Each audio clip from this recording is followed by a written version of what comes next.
सन्माननीय सर्जेराव सुखदेव महाराज पाटील त्यांच्या कार्यक्रमाच्या निमित्तानं प्रस्तावित करताना खरं तर सरांबद्दल सांगायचं झालं तर सरांचा जन्म 1 जून 1968 रोजी रुईसारख्या ग्रामीण भागात आपल्या शिक्षणाचा श्रीगणेशा केला आणि शिक्षणाचा श्रीगणेशा करत त्यांनी शिक्षण पूर्ण केलं आणि खऱ्या अर्थाने शिक्षक म्हणून या सेवेमध्ये ज्या छत्रपती शिवाजी महाराजांनी रायरेश्वराच्या मंदिरामध्ये स्वराज्याची प्रतिज्ञा घेतली त्या ठिकाणी खरं तर सरांनी पहिल्यांदा रायरेश्वरमध्ये आपल्या शिक्षण सेवेचा प्रारंभ केला.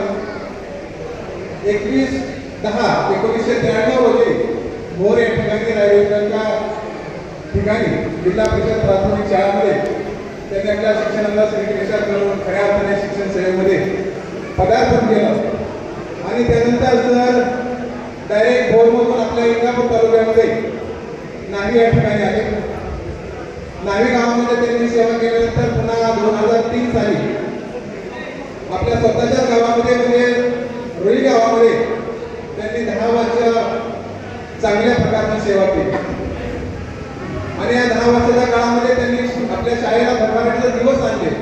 पण अचानक त्यांची बदली 2013ला गोंदवली केंद्रामध्ये नलवडे वस्ती शाळेमध्ये झाली आणि सरांनी 5 वर्ष नलवडे वस्ती शाळेमध्ये काम केलं आणि त्यानंतर पुन्हा एकदा असं म्हटलं जातं की कुठंतरी भाग्यवान माणसं असतात ज्याने प्रामाणिक काम केलेलं असतं ती माणसं पुन्हा एकदा त्याच ठिकाणी येतात.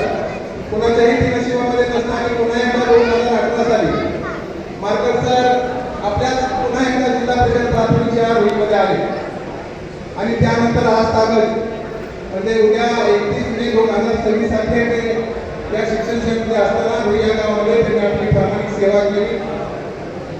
त्यांच्या बरोबर त्यांची पत्नी बाई आम्ही सगळेजण त्यांना बाई म्हणायचो. बाईने प्रत्येक साथ दिली.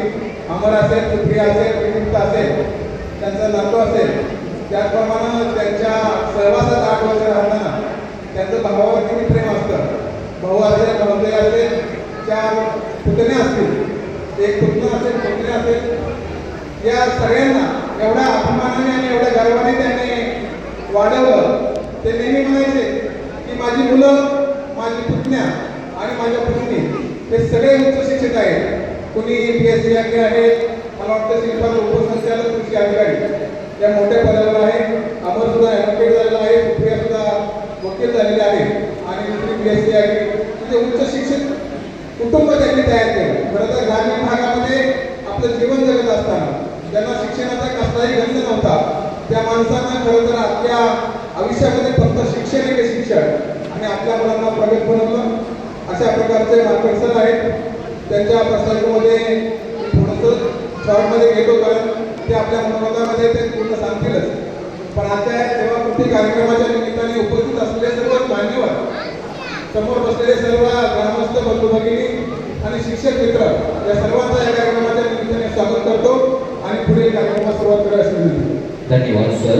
यानंतर